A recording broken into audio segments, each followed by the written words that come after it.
Magandang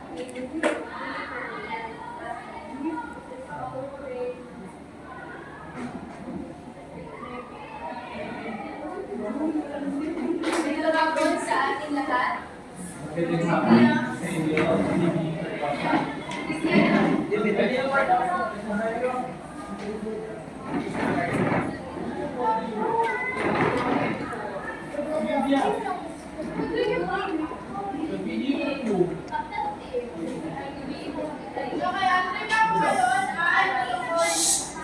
Alam niyo ba kung ano ang original na pangalan ng Google?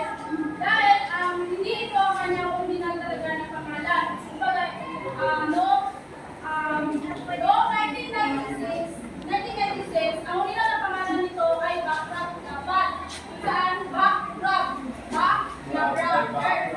oo. Kung saan dito, ginawa ito nila Larry Page at nila Sir Jim Bay noong 1996. Kung saan ang Backrub ay tumutukoy sa mga kakayahan na sistema na sulitin ang mga black links ng web upang unawaan ang kahalagahan at kaugnayan ng web page. Ngunit, nung i-re-registro na yung Backrub na pangalan doon sa domain name, bago pa kasi mag-registro ng iyong gagawin web ay gagawa ka muna ng pangalan. Kung saan, nung i-registro na yun, imbes na Backrub ay naging Google. At ano pa dito, hindi dapat Google, dapat Google, dapat saan Google, G-O-O-G-O-L. Saan Google. Ngunit, yung isa silang kasamahan ay namali siya ba, parang namali yung pag-type niya. At doon, nagkaroon na siya ng doon na parang natanaw na nila pagkakuan nun kay Rag. Yun nila kay Rag, hindi siya basahon, madali lang daw siya timaan sa mga tao. Go na lang nila ang Google. Kaya ang Google number, dapat kung Google nila, ang Google number daw, ito ay isang mathematical term na tumutukoy sa napakalaking numero kung saan nagsisimula sa 1 hanggang sa 100 na 0. 1 equals 100 na 0. Ito ay akma daw ito sa layunin na maging search engine kung saan kaya mag-organisa ng bilyong-bilyong mga web pages.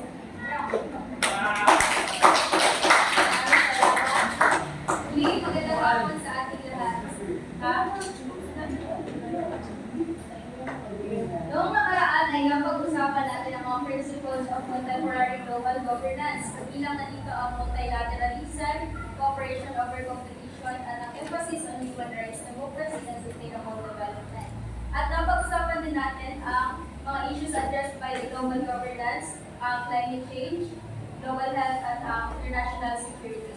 Ngayon naman ay dumako naman tayo sa kasunod nito na na-address ng global governance. Okay, sa larawan na ito, ano ba ang inyong napapansin? Maaari kong magbigay ng isang salita na maaari kong may ugnay ito. Finance. Economy. Okay. Global currency. Yes.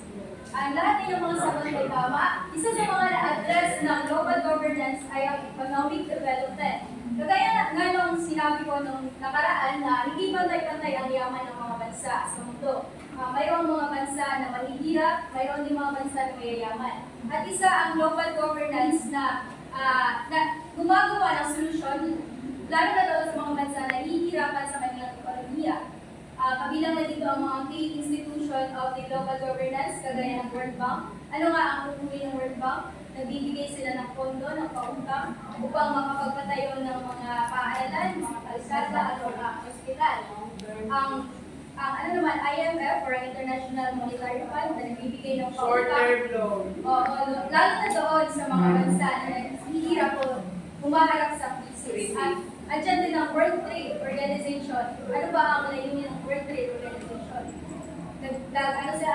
Sila ang nag-aayos sa kalakalan upang maging patas ang bentahan ng produkto sa isa't ibang bansa. Isa na sa halimbawa nito ay noong nangyari ang pandemya, kung saan ang marami sa mga bansa ang naghihirap, marami ang mga bansa na bumagsak ang ekonomiya. Kaya isa ang global governance na tumulong dito. Maraming mga trabaho doon ang nawalan ng trabaho. lagi na bawal lumabas dahil quarantine. Kaya isa ang global governance na nagbigay ng tulong, kagaya ng mga United Nations, nagtulungan ng United Nations, ang IMF at ang World Bank at iba pang mga state institution. Kagaya ng sinabi ko dati, yung COVAX, isa yun sa programa na in-implement nila upang matugunan ng mas mabilis yung paglaganap ng virus o mabalik agad sa normal. So, yun lamang. Susunod na ulat na yun.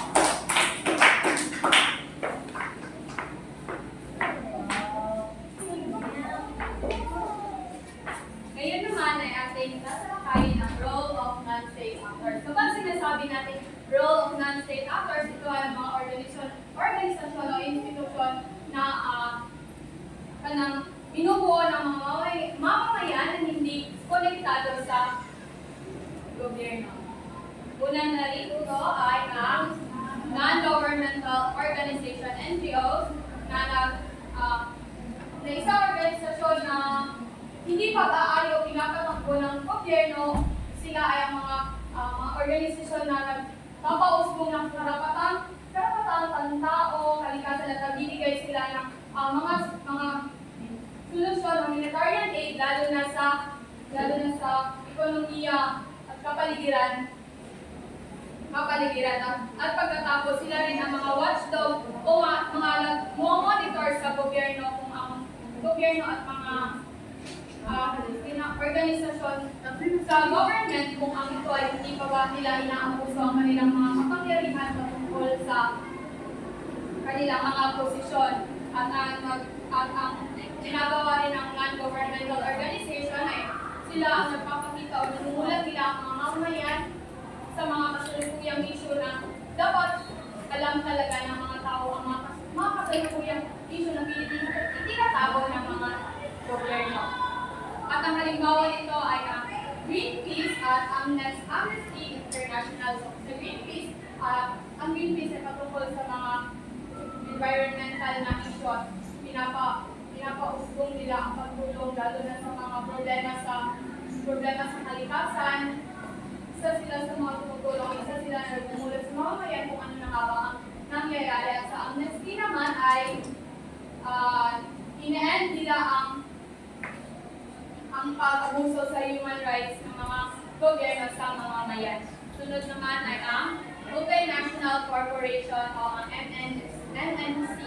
So ang MNC ay sila ang nag-shape ng global economy through investment, trade, and innovation. So ang kanilang mga gampanin ay ang napapalawak nila ang mga investment sa iba't ibang lugar dahil ang halimbawa nito ay ang mga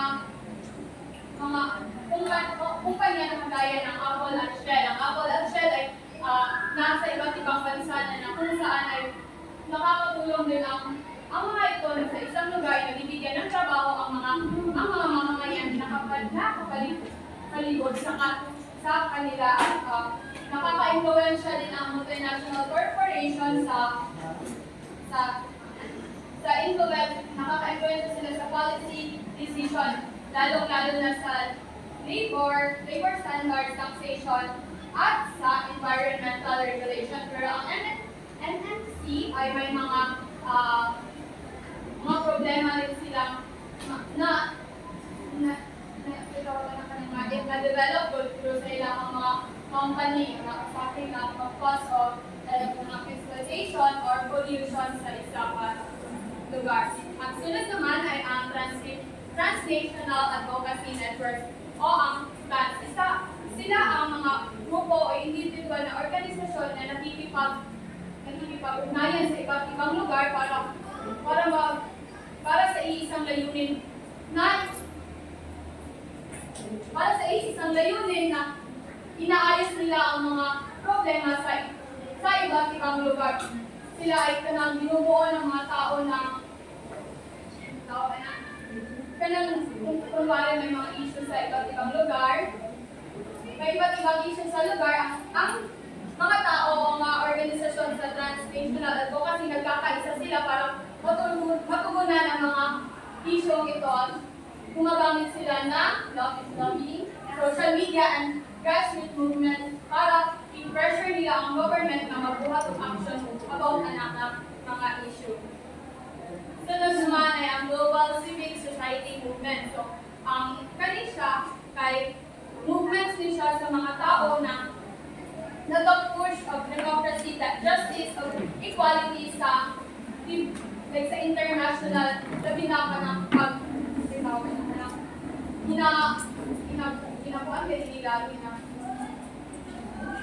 ginapush nila ang pagkakaisa ng mga tao para sa isa ra pud kalayunin na ma-address nila ang mga issue na makita na sila pagkakaisa kay lahat pud sa global civic kay kwan sila mura sila tinig ng mga mamamayan na hindi naririnig ng mga gobyerno. Sunod naman ay ang criticism of global governance. So, ang criticism of global governance ay mga napapansin ng mga organisasyon, mga problema o mga problema sa gobyerno. Una na dito ay power imbalance, global north versus global south. So, sa global north, sila ang lugar na may mga mayayamang lugar at ang sa global south naman ay mga developing nations kung saan ay hindi ko sila improve sila ang mga lugar. And sa global north, kaya sila kasagaran ang mas naidali na access sa mga information, sa mga kanang mga gamit, or kaya kanang mga problems or issues, mas una sila makatagan ng mga resources kaysa sa global south. Kaya ang global south, hindi na kayo sila pinapansin. Usahay ang global south ko, hindi po pinapansin ang mga issue nga ilang ginatry or praise sa isang pagkainin ng sila mga dato ng mga countries. So, ang halimbawa ni kay kanang sa response sa COVID-19 na iingon ni Parker sa ang global north kay nahatagan na or provide na sila ang mga vaccine, then ang global south kay provide sila gamay pero kulang din hapon sa ilaha kay tungod dili equal ang paghatag sa vaccine. Sunod naman ay lack of enforcement power. So, ang lack of enforcement power ay ang kakulangan ng kapangyarihan upang ipatupad ang mga patakaran. May mga lugar o may mga organisasyon na maraming patakaran na pinapalabas pero wala silang kakayahan na mapasunod ang mga tao na sundin ito at minsan din ay ang mga patakaran na nalalabag na ay hindi nila ang malabag sa kanilang patakaran ay hindi nila nabibigyan ng mga parusa o kaya ay nahayaan na lamang nilang ang mga tao na nagkakasala na wala sila ganang bayaran ng wala sila parusahan like nakasala na sila or wala lang nakakuha lang sila din na mabay ng daya na sila kaya wala nila ginapansin o wala nila ipatatag ang ilang mga kuhan ganit mga rules na dapat mga condition dyan ang mga countries na wala nagsunod sa mga patakaran. Sunod naman ay ang democratic deficit. So, ang democratic deficit ay ang kulangan ng representasyon ng mga mamamayan. Ito ay mga ordinary mamamayan na may kulang sa representasyon paggawa ng mga halagang international na mga decision. So, sa kanila walang mga sa mga ginagawa nilang decision ay hindi ito na push doon kaya walay mga tao nga voice out sa ilang community. So, ang mga negosyante tungkol sa kalakalan, climate change, madalas ang boses ng mga ordinaryong tao ay hindi naririnig ng mga gobyerno at malalaking korporasyon. Kaya ang uban ko dani ang mga tao ay nag-focus na lang sa mga mas dagko na corporation sa mga gagmay na kuhan kaya wala ito napansin kaya wala sila yung mga representation na mas na ay magkuhan sila ang community. So, next ay ang bureaucracy and inefficiency. So, international bodies can be slow and over bureaucratic. So, ang mga tao dito ay mga slow ba din nila ang pagtrabaho sa mga panangagalan kapag action sa isa ka issue, di ba? Iba din ang na ano mga solution pero ang mga tao ay wala ganito or wala nila ginabuhat tayo ng mga dapat buhaton kay kanurag mag-delay sila magkanamiho delay sila maghiho sa mga crisis tulad ng kapag sa pandemya, hindi kayo kuha ng mga tao na mag-agaran na aksyon kay daghan tungod sa daghan ng procedures, overlapping na agency or conflict sa interest nila mo nang ma-delay ang mga process sa mga crisis. So, ang global governance kay mo ni sa mga issue sa naasusod sa gobyerno nga dili dayon ma-aksyonan sa mga tao. Sunod naman ay